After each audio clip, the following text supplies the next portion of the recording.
Step 1. Mount your spring cassette and shade brackets on the sill respectively.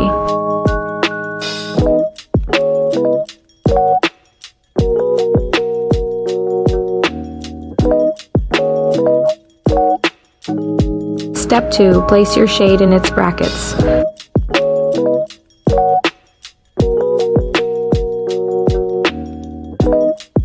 Step 3. Locate your pulley. To mount this piece, place it in line with its designated tension cord or guide wire location. This is usually where your triangle's highest point will be.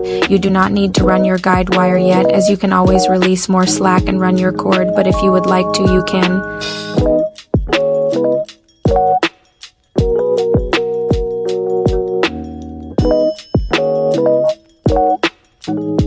Step 4. After the spring cassette, brackets and pulley are installed, you can run your cord if you have not done so yet and attach it to the hem bar as shown.